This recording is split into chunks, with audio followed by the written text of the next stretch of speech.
Chapter 1. At 2 in the morning, the bedroom was completely silent. A sudden, piercing ringtone shattered the stillness like a blade cutting through sleep. Renata fumbled for her phone under the pillow. Without even seeing who was calling, she answered. On the other end, Alan's weak, labored breathing came through in a rush. Renata.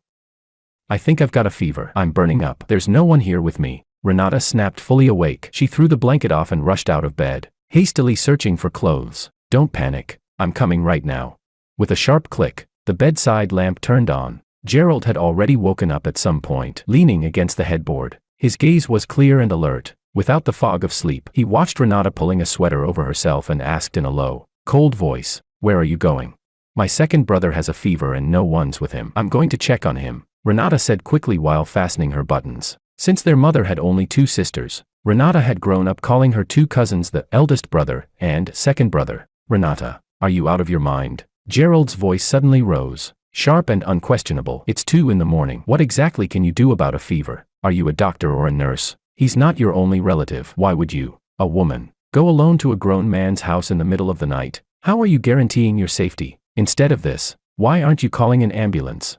Renata hesitated for a moment, but thinking of Alan's weak voice, she still gritted her teeth. "He's always been afraid of hospitals. He needs someone with him every time he goes, and I'm his sister. I can't just ignore him." "Sister?" Gerald let out a cold laugh, a trace of sarcasm flashing in his eyes. "Don't forget, he's only your aunt's adopted son. He's not even related to you by blood. And ever since his divorce, hasn't he been showing up in our lives a bit too often?"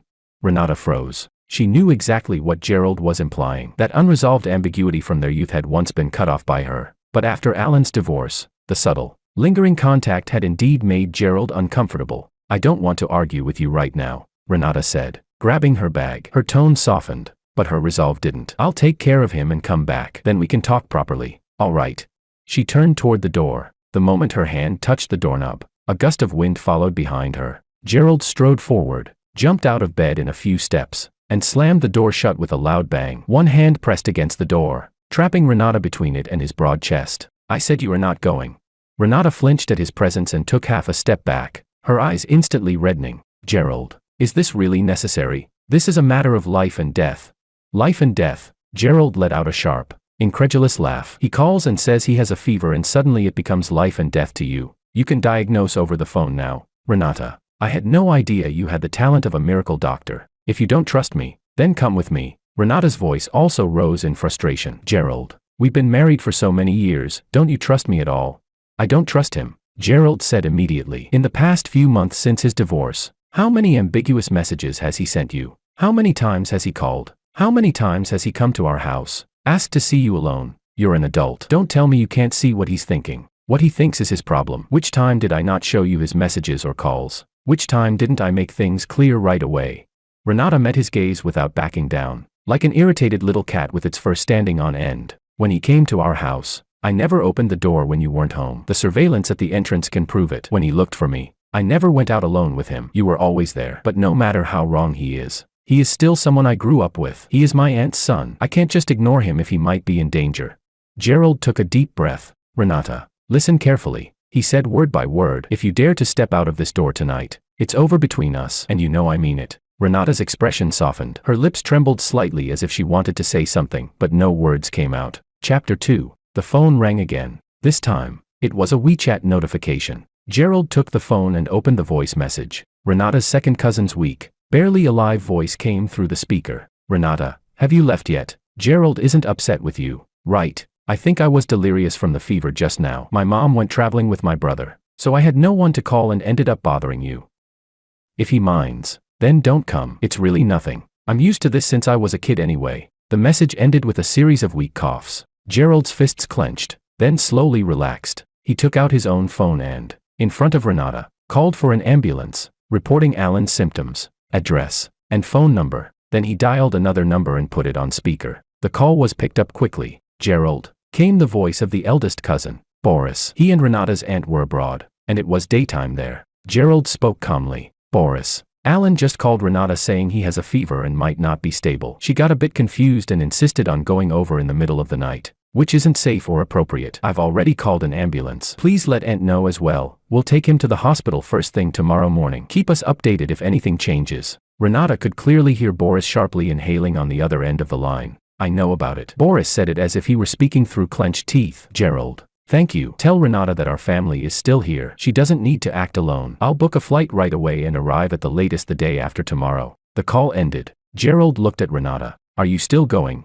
He put his phone away and spoke in a tone that was almost an order. Go back to sleep. I'll go to the hospital with you tomorrow morning. Renata looked at her husband's cold, sharp profile, and finally, the stubbornness in her broke. She quietly took off her coat and slipped back into bed. Inside the bedroom, Gerald soon fell asleep again, his breathing steady, but Renata lay awake, staring at the ceiling, unable to sleep. Gerald's dominance had left her feeling a little wronged, but also, strangely reassured. He was always so forceful, yet always so clearly invested in her, and more importantly, he always solved things in his own way, never letting arguments spiral into chaos. It reminded her of when they had just started dating, the best friend incident. Back then, she had a so-called best friend, Flora, a textbook extreme feminist. She constantly fed Renata toxic motivational quotes, things like, men must not be spoiled. You have to test him from time to see if he values you. And, if he won't even do this for you, he doesn't love you at all. At the time, Renata had been naive and impressionable. She believed everything Flora said and used it to test Gerald. At first,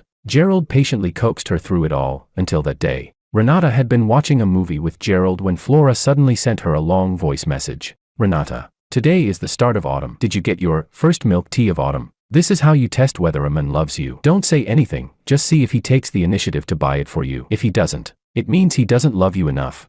Chapter 3. Renata originally intended to convert the voice message into text, but accidentally pressed and held the voice bubble. When she tried to cancel it, she knocked over the drink on the armrest. While she was frantically cleaning it up, in the quiet movie theater, Flora's rapid-fire voice sounded especially clear. In less than 10 seconds, she had already delivered a long string of so-called advice. Gerald's face darkened instantly. So all those so-called tests you did before were taught by her.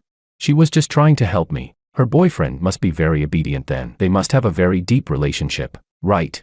Renata was instantly speechless. Flora's boyfriends rarely lasted more than 3 months. She claimed it was because she only filtered, never changed. But people who knew her well understood that most breakups happened because the men eventually couldn't stand her and left first. Before you cut contact with her, let's not see each other for now, Gerald said, standing up and walking out of the cinema. You're so boring. Renata had gotten angry at that moment. She felt Gerald was not only unromantic but also insulting her independent woman values. In a moment of impulsiveness, she shouted the words she would regret for the next 6 days. Fine. Then break up. Sisterhood is stronger than love. Gerald said nothing. He only looked at her deeply. There was no anger in his eyes, only disappointment that made her uneasy. Then he turned and left. On the first day, Renata was indignant. She dragged Flora to the most expensive shopping mall in the city and bought a pile of unnecessary luxury goods, posting on social media, being alone is fine. Having sisters is better than dealing with someone incomprehensible. That night, the steam from a boiling hot pot made her eyes sting red. Flora sat beside her, enthusiastically analyzing Gerald's toxic traits, urging her not to give in under any circumstances. But as Renata chewed her favorite tripe, it tasted like nothing. Her chest felt hollow. On the second day, she continued shopping with Flora. When they passed the cafe they often went to, she subconsciously looked inside and saw a couple smiling at each other. At that moment, a massive wave of loss drowned her. Flora was excitedly trying on clothes beside her, her non-stop chatter turning, in Renata's ears, into unbearable noise. On the third day, Renata locked herself in her room, staring at the empty silence around her. She completely lost control of her emotions. She smashed a cup and threw a pillow. Sitting on the floor, she cried, but her eyes stayed fixed on her phone. She unlocked it more than a dozen times in a single day. Every vibration made her heart race, yet every time, it was just meaningless notifications. On the fourth day, Flora sent her a message. Sis, good job. Stick to it and you'll win. You can't spoil a man. If you give in this time, you'll never be able to stand tall in front of him again. Renata stared at the screen, a vague irritation rising in her chest. For the first time ever, she unpinned Flora's WeChat from the top. On the fifth day, she wanted to call Gerald. Her finger hovered over the dial button, trembling, but she couldn't bring herself to swallow her pride. Biting her teeth, she hung up and buried her face in her arms, crying silently. Flora invited her out again, and she refused. Flora immediately sent a message questioning her. You're still hung up on that guy, aren't you? If you give in, you lose.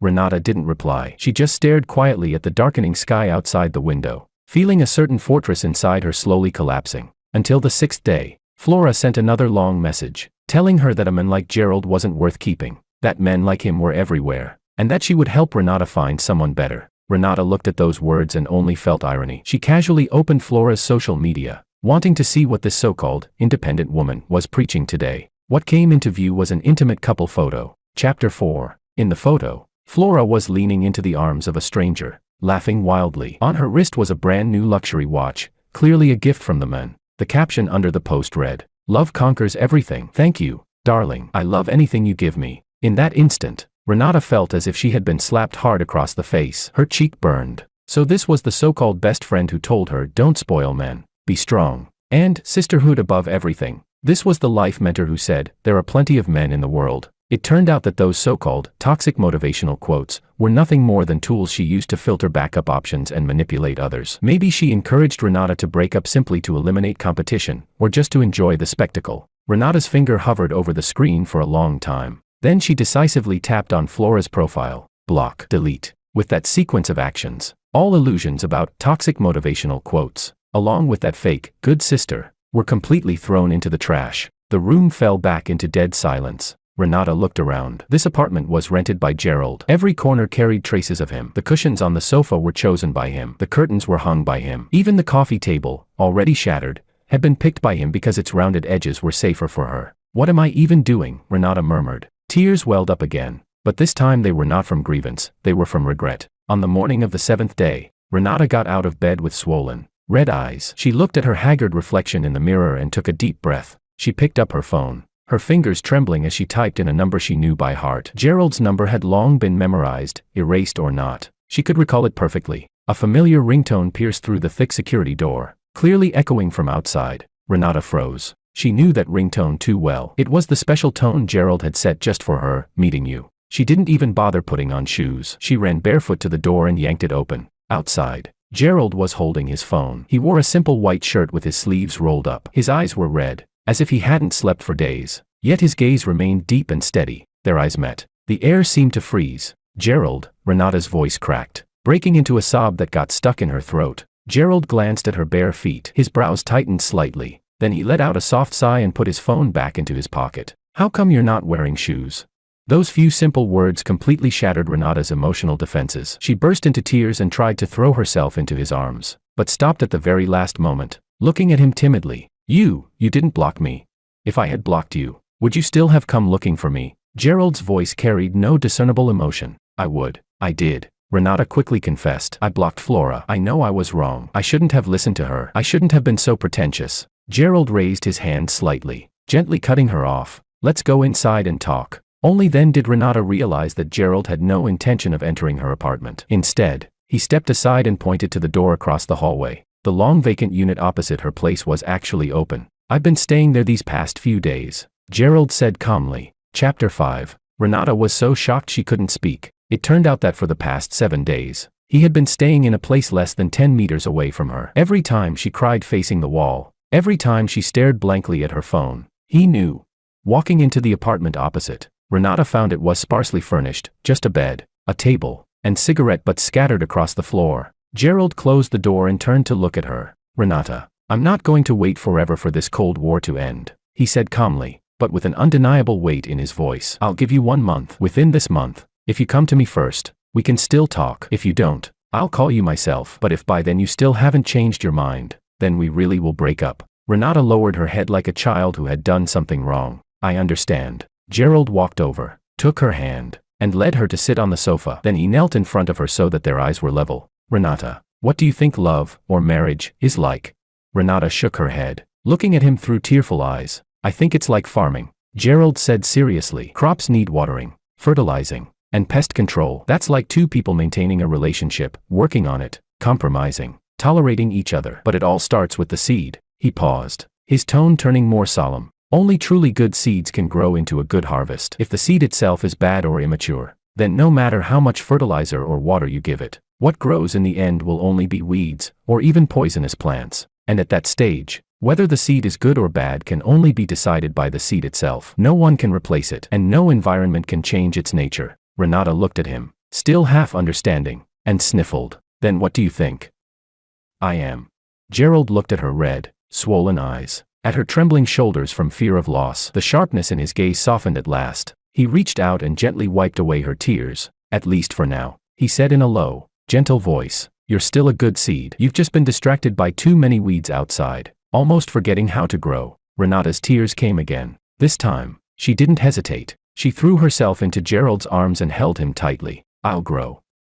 Gerald, I will grow properly." Gerald wrapped his arms around her, resting his chin lightly on her head, letting out a quiet sigh. His thoughts drifted away. In the warmth of that memory, Renata gradually fell into a drowsy sleep. Chapter 6. The next morning, the sunlight was blinding. Gerald kept his word and drove her to the hospital. Before entering the ward, he made an excuse about buying fruit and let Renata go in first. When Renata pushed open the door, Alan was leaning against the headboard. His face was so pale it looked almost transparent, yet his eyes were unnervingly bright. "Renata, you're here." His voice was weak, like willow fluff drifting in the wind, carrying a faint, barely perceptible tremor. "I thought I'd never see you again." Renata's heart tightened. She instinctively took half a step back, her gaze landing on the 4 needles still inserted in the back of his hand. "Focus on recovering. Don't overthink things." "I asked the doctor. It's just a normal pneumonia. Nothing serious." "Normal pneumonia?" Alan let out a bitter smile, his eyes glistening. "But I feel like I'm barely holding on anymore." "Renata, do you remember? When we were 7, at our grandmother's place in the countryside, I accidentally fell into the river near the village entrance. You were the one who cried and called for help to save me." His voice grew softer, almost like he was speaking to himself. "Back then, I swore I'd protect you for the rest of my life, but now, I'm the one who needs you to worry about me." Renata's fingers tightened slightly. Those memories did exist, but coming from his mouth now, they felt wrapped in a sticky layer of sugar, making her deeply uncomfortable. She didn't respond, only watched him quietly, waiting for him to finish his performance. Seeing her silence, Alan mistook it for being moved. His tone grew even more lingering and emotional. "Renata, honestly, I never let you go all these years. Back then we didn't end up together because I was too weak. I'm the one who failed you. After my divorce, I've been struggling alone. Every time I saw you get married and live your life, it felt like a knife was twisting in my heart." He reached out, as if trying to touch her wrist. "I just want to know, are you doing well now? Is anyone bullying you? If I'm not by your side, who's going to protect you from the storms?" Renata quietly stepped back again, just enough to avoid his hand. Her voice was soft, but calm as still water. "Cousin, the past is the past. I remember our childhood bond, but that's all it is." She took a prepared red envelope from her bag, bent down, and slipped it under his pillow. The movement was crisp and decisive, with no hesitation. "This is a little something from Gerald and me. Buy yourself some nutritional supplements." Alan's hand froze midair, his expression like someone had just poured cold water over him. Renata stood up straight. "I've already informed Aunt and my eldest cousin. They're on their way back. You're an adult. Since you're sick, focus on treatment and stop overthinking things." Without another glance, she turned and walked toward the door. "I'll go check why Gerald is taking so long to buy fruit." Chapter 7. Just as she reached the door, footsteps came from behind. Gerald happened to push the door open, holding a basket of premium fruit. A perfectly measured, gentle smile rested on his face. He naturally wrapped an arm around Renata's waist and pulled her closer to him, then looked at Alan on the hospital bed. His tone was calm, but carried undeniable authority. "Alan, how are you feeling? Focus on recovering. Don't dwell on things you shouldn't be thinking about. Too much worry isn't good for your body or your mind." Alan stared at the two of them standing together. His lips trembled slightly, but in the end, he said nothing. "Mom and Dad just called. We're going back for dinner tonight." After leaving the hospital, Gerald drove Renata to work first. On the way, he said to her, "You'll get off work early, so go home first and pick up the massage pillow I bought for Mom. Then stop by the supermarket nearby and buy a bottle of Matai. I'll come pick you up there after work." Did Big Brother tell them something? Renata's first reaction was to shrink her shoulders, as if avoiding her parents' gaze. Her parents were both middle school teachers. Decades of teaching experience had made them calm and rarely angry, but just standing there and looking at you was enough to make even the most mischievous student nervous. Since childhood, Renata had never dared to straighten her back under their gaze. What surprised her was that when they got home, her parents didn't mention what had happened the night before at all. They simply invited them to sit down for dinner.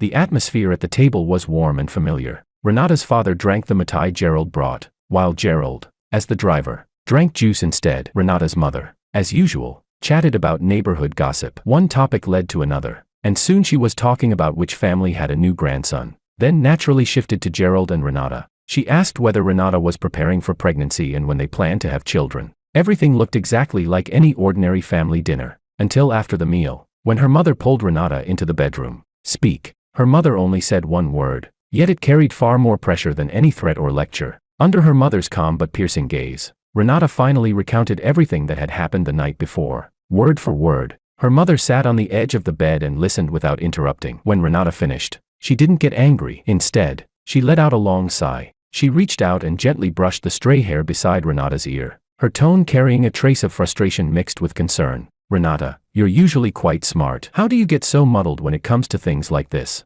Mom, I just think he's pitiful. Renata lowered her head, her voice muffled. Pitiful? There are plenty of pitiful people in this world. Are you going to save them all?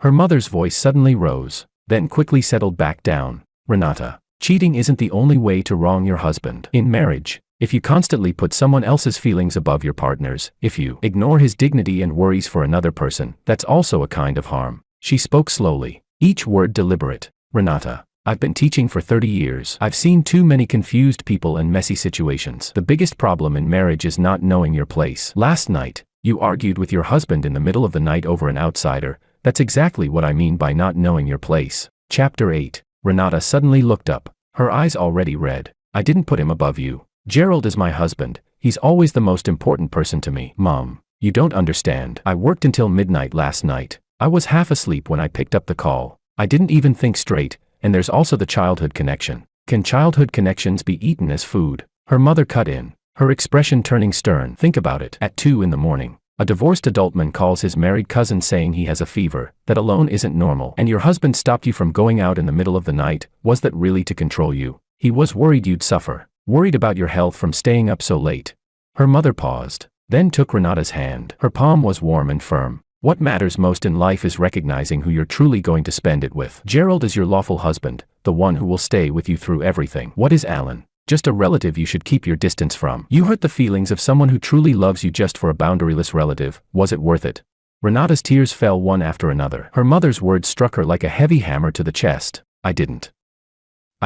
She choked out, trying to explain. Seeing her flustered state, her mother's eyes flickered with helplessness, which soon turned into a faint, relieved smile. All right, stop crying. It seems you've finally come to your senses. She stood up and gently patted Renata's shoulder. Go on then. Go apologize properly to Gerald. Tell him that from now on, in your world, he comes first. Don't let an outsider ruin your marriage. On the way back, the car was so quiet that only the steady hum of the engine could be heard. Outside the window, the city's neon lights streaked across Renata's face in shifting colors. She leaned quietly against the passenger seat, repeatedly replaying everything her mother had said in her mind. Mom is right, Renata finally spoke, breaking the silence. Her voice was slightly hoarse, but carried an unprecedented clarity and determination. Gerald, waiting at the red light, turned his head slightly to glance at her. He didn't interrupt, only waited patiently for her to continue. Renata took a deep breath, turned toward him, her eyes still a little red but steady and unwavering. Gerald, I'm sorry. I was confused last night. I didn't keep proper boundaries, and I didn't consider your feelings. The light turned green, and the car moved forward smoothly. Gerald didn't say anything. He simply reached out and wrapped her slightly cold hand in his warm palm, holding it tightly. Renata held his hand tighter, her voice filled with deep remorse. Actually, last night, my mind wasn't fully clear, half asleep, half awake. I only thought he was just a brother I grew up with who needed help. And also, she paused, tears slowly gathering in her eyes. When I was 5, I got lost. Alan was the one who braved a heavy rainstorm to find me. Later, when I was playing by the river, he tried to pull me back but fell in instead. Those 2 incidents left him with health problems, and he's been weak ever since. I've always felt like I owe him. We did have something when we were kids, but we were teenagers. We didn't understand anything. He said he liked me. I thought he was good to me, and being together seemed fine. But later I realized that wasn't love at all. It only lasted less than half a month, and I made things clear with him. We never even held hands. She wiped her eyes and looked at Gerald, word by word. Gerald, you are the first in my heart, more important than childhood sweethearts or so-called family bonds, 10,000 times more important. In my world, the only person I care about and want to protect is you. I won't let anyone ruin our relationship ever again. Never. Renata. Gerald gently squeezed her fingers, his voice low and calm. Before the wedding, your father had a private talk with me. He started the car and spoke as he drove. He said I'm a rather cold person, a bit domineering. Not exactly a good marriage candidate, but you're too emotional and sentimental sometimes. You tend to lose judgment easily. So you need someone who can keep you in line. Someone who can pull you back when you're about to go off track. He told me to be more tolerant, and when necessary, to be firm enough to pull you back, even if it's harsh. Chapter 9. Hearing this, Renata's nose suddenly stung, her eyes turned red, and tears almost fell. Only then did she realize that behind her husband's seemingly cold and overbearing behavior lay her parents' deep instructions, and his unwavering, unreserved protection of her. She leaned in and took the initiative to wrap her arms around Gerald's right arm, resting her head heavily against his shoulder, holding him tighter. Being kind-hearted is a good thing, Gerald continued, but you have to remember, kindness has priorities. Treating everyone the same is actually the greatest injustice to the people who truly love and care about you. Renata's phone suddenly rang. On the screen, the familiar name lit up again, Alan. Gerald motioned for her to turn on speaker. Renata. Alan's voice on the other end was thick with tears and weakness. The doctor said I need a special medication that requires family authorization. My mom and the others haven't arrived yet. Could you come back and sign it for me? If Gerald doesn't approve, it's fine. I just, cough. Renata suddenly felt a wave of absurdity and irritation. A grown man, constantly acting pitiful, clearly capable of standing on his own, yet insisting on turning himself into a parasite, clinging to others just to survive. Alan, Renata said calmly, even surprised at how steady her own voice sounded. I'm outside with Gerald right now. It's not convenient to come back. Also, I already asked the attending doctor, your condition is just normal pneumonia. There's no special medication needed, and no family signature required to get anything. A dead silence fell on the other end of the line. He won't stop. Renata had just hung up when Gerald suddenly said, you can't fake physical illness forever. Next will be depression. Renata let out a laugh. You've been watching too many melodramas. Let's see, Gerald said, his gaze dark as he looked ahead. Want to make a bet? Gerald's prediction turned out to be disturbingly accurate. Just one day later, Alan called again. This time, his voice was no longer deliberately weak, it was trembling with something close to panic and despair. Renata. I got the diagnosis today, severe depression. The doctor said my mental state has completely collapsed. I don't mean anything else. I just want to hear your voice. Holding the phone, Renata felt nothing but utter absurdity. She glanced at Gerald beside her. The man looked at her, a faint, knowing cold smile tugging at his lips. Cousin, take care of yourself and focus on treatment, Renata said, taking a deep breath, her tone as calm as still water. My aunt and eldest cousin will arrive tomorrow evening. Gerald and I will come see you when we have time. Gerald suddenly stood up and picked up the car keys from the table. Where are you going? She asked. Aren't you the one who said we'd visit Alan when we have time? Gerald replied while putting on his shoes. We're going now. Chapter 10. When Gerald and Renata pushed the door open and entered the ward, Alan was sitting on the edge of the bed, both hands covering his face, his shoulders trembling slightly. Hearing the sound, he immediately looked up. His eyes were red, and there was a kind of pathological fervor mixed with grievance in his gaze. You're here. Alan choked on his words and reached out toward Renata's hand. Renata, I'm in so much pain. My biological parents abandoned me when I was little. Everyone looks down on me. Everyone bullies me. Only you never despised me. No one in this world understands me. Only you can save me. Renata sidestepped him and placed the fruit basket on the table. Gerald, on the other hand, calmly pulled over a chair and sat down, crossing his hands over his knees, watching Alan like he was watching a performance. Alan, Gerald asked, I heard you've been diagnosed with severe depression. Weren't you admitted yesterday for pneumonia? When exactly did you get diagnosed with depression? And where? Alan froze for a moment. His eyes flickered, then quickly shifted into a pitiful expression again. I already felt something was wrong before, so I went to see a psychologist. He said I might be depressed. Yesterday when I was hospitalized, the doctor sent over the diagnosis. He pulled out a certificate and held it out to them. This is from the psychiatric outpatient department of the People's Hospital. Do you think I'm faking it? His eyes reddened again. It's fine. I guess no one has ever cared about me anyway. If you're disgusted with me, just leave me alone and let me die. Alan, Renata's voice was not loud, but it carried a certain weight. You said no one cared about you since childhood, that everyone despised you, but Aunt took you in when you were only 2. Big brother was only 5 back then. From childhood, whatever good food, clothes, or toys there were, they were always given to you first. Renata, Alan's eyes filled with tears. Even you. Big brother earned a scholarship in high school and bought himself a watch. You liked it. And after crying once in front of Aunt and him, the watch ended up on your wrist. When you were bullied at school, Big brother brought people over and dealt with them. After that, no one ever dared to touch you again. You came to our house and basically took whatever you liked. The collectibles my father treasured the most, you took them and sold them for money. My parents didn't say a single word. She looked straight at Alan. You call that no one caring about you? You call that being despised? Even if there was resentment, it's you who pushed it there step by step. Over the past few days, How many messages have you sent to a married woman? How many calls? How many times have you tried to reach me? Alan broke down crying. I'm sorry, he sobbed. I know. I'm annoying. I shouldn't even exist. He's in severe condition. Gerald suddenly said, we can't delay treatment anymore. I happen to know a specialist at the psychiatric clinic. I've already made an appointment. We should take him immediately. Without waiting for agreement, Gerald pulled Alan out of the bed. The latter's frail body, in front of Gerald's nearly 6'3" frame built from years of training, was like a chick being lifted. Gerald pressed him into a wheelchair prepared for seriously ill patients and pushed him out at high speed. We're taking him for a psychiatric consultation, Gerald said to the nurse outside the ward before leaving. Then he and Renata took the wheelchair and headed toward the elevator. Chapter 11. 5 minutes later, Alan was seated in front of a psychiatrist, a department director wearing a white coat and gold-rimmed glasses, his expression calm and composed. Please wait outside, the doctor said to Gerald and Renata. The door to the consultation room closed, and the evaluation began. 20 minutes later, the doctor called the couple back in. Family members. He adjusted his glasses, speaking with certainty. We conducted the Hamilton and Montgomery Depression Scale assessments on the patient. The results show that he does not exhibit depressive symptoms. Renata exhaled in relief and turned to look at Gerald. His expression remained unchanged,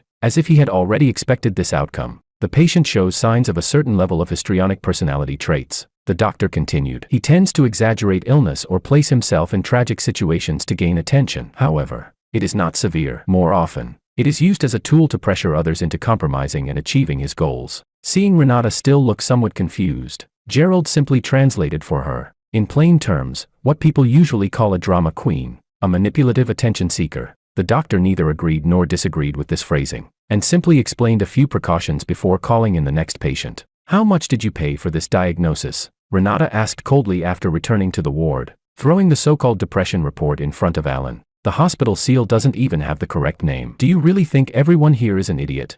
The air in the room froze instantly. Alan's expression of grievance and sorrow stiffened. Embarrassment replaced it, like someone had been publicly stripped bare. He looked at Renata, lips trembling, seemingly still trying to argue. But seeing his ugly, exposed state, Renata felt the last trace of childhood affection in her heart crumble completely. No anger remained, only disgust and exhaustion. Cousin, she said coldly, take care of yourself. Without another word, she turned and left the ward with Gerald. Inside the car, Renata finally let out a long breath, as if a heavy stone pressing on her chest had finally been lifted. She turned to her husband, eyes full of admiration. Honey, you're incredible. You even predicted the Depression Act. Gerald started the car, his gaze fixed deeply on the road ahead. His tone, however, was unusually serious. Renata, don't celebrate too soon. This isn't over yet. Renata froze. He's already like this. What else could he possibly do?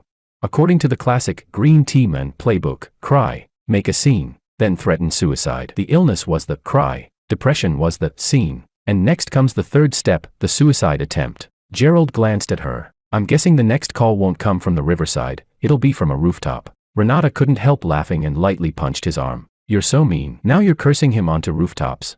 Gerald didn't smile. He only tightened his grip on her hand briefly, and said nothing more. Chapter 12. As evening fell, the setting sun dyed the sky a deep, blood red. Renata had just finished setting dinner on the table when her phone began vibrating violently. The caller ID showed the same name again, Alan. She let out a helpless sigh, and for a strange moment, she thought of her husband's second prediction. Then she answered. On the other end came the howling wind, mixed with Alan's piercing, desperate cries. Renata, I'm on the rooftop of the International Trade Building in the city center right now. I have no face left to live anymore. I just want to see you one last time before I die. If you don't come, I'll jump.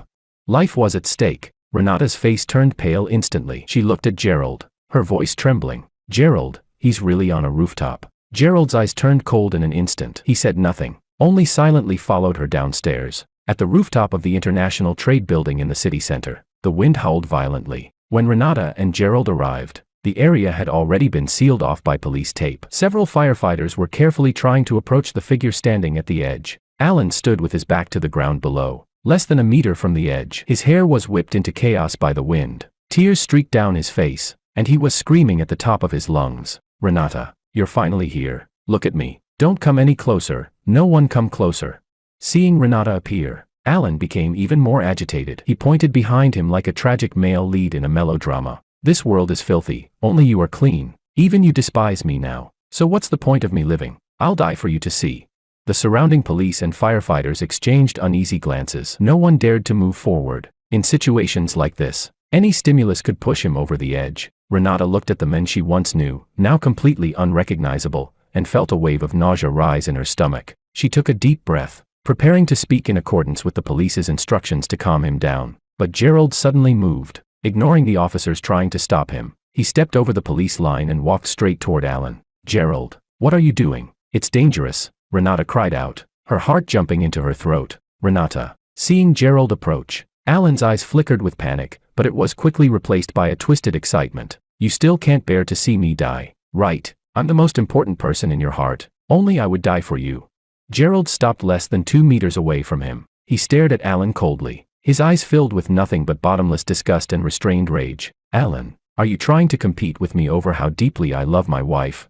His voice cut through the wind like a blade. Alan froze. Gerald stepped forward again. His leather shoes struck the concrete rooftop with a heavy, echoing sound. He pointed toward the empty air below and curled his lips into a ruthless, decisive smile. "Fine, then we'll jump together. Whoever dares to jump is the one who truly loves my wife, and the one who doesn't is a coward." Chapter 13. The moment those words fell, the entire rooftop fell into dead silence. Even the wind seemed to freeze. Renata felt her blood run cold. Tears burst out instantly as she tried to rush forward and grab her husband, but she was firmly held back by the police. Alan was completely stunned. He had imagined countless scenarios, Renata crying and begging him to come down, Gerald kneeling on the ground pleading with him to let her go. But he had never expected this man in front of him to be even crazier than him, completely unafraid of death. Alan's lips trembled violently, his face turning paper white. He subconsciously glanced at the nearly 100-meter drop behind him. His legs began to shake uncontrollably. He had only wanted to force Renata into softening, to make her come back to him. He had never actually intended to die. "What? You're scared?" Gerald's gaze looked at him like he was a rat in a sewer. He stepped forward again, almost forcing Alan right to the edge of the rooftop. "I'm not." His voice was calm, almost indifferent. "I dare." He suddenly grabbed Alan. "Come on, let's jump together." In an instant, absolute terror shattered Alan's entire psychological defense. "No. I can't. I don't want to die." With a broken scream, his knees gave out and he collapsed onto the concrete in the safe zone. A sharp, pungent smell spread through the air. He had urinated himself in front of everyone. "Rescue him." The firefighters, who had been waiting for the right moment, rushed forward like a pack of wolves, pinning Alan down within seconds. Police quickly followed and cuffed him. Renata leaned weakly against the rooftop door, sobbing uncontrollably behind her hand. She turned to see Gerald walking out from the crowd. He calmly adjusted his wind-tousled collar, looking as though he had just taken a casual walk downstairs. He approached her and wrapped her in his coat, gently patting her back. "It's over now." Because of suspected public disturbance and disorderly conduct, Alan was taken away by the police on the spot. On the way back, the car was so quiet that only the low hum of the engine could be heard. Renata took out her phone and, in front of Gerald, blocked and deleted Alan's WeChat, phone number, and all social accounts. After finishing, she let out a long breath, as if something deep inside her had finally shattered. "Gerald," she said softly, her voice still hoarse. "Thank you." Gerald kept his eyes on the road, his long fingers lightly tapping the steering wheel. "Thank me for what? For not turning into someone like Alan." Renata let out a tearful laugh, then leaned into his arm and rested her head on his shoulder. From this day on, the confused Renata was gone. What remained was a clear-headed wife. The next evening, her aunt and cousin finally returned from out of town after learning about her son's disgraceful behavior. The mother, who had always been fiercely protective, was completely disheartened. After calling Gerald and his wife to apologize, she told her cousin that she would no longer interfere in Alan's affairs. For Boris, that was enough. On the 5th day after the incident of the jump, Alan was released from the detention center. Early the next day, he was hospitalized again, this time in the orthopedic ward. The official explanation was that he had accidentally fallen from a height, but breaking both legs and 5 ribs at the same time was indeed rare. 2 months later, Alan was discharged while still in a cast. Under Boris's arrangement, he boarded a train heading to a small mountainous town in the south, and after that, he disappeared completely. For Renata, that late-night phone call became the most profound lesson of her marriage. She finally understood that true love was not limitless tolerance or endless rescue, but the willingness to firmly hold the hand of the person beside you even after seeing the darkness of human nature.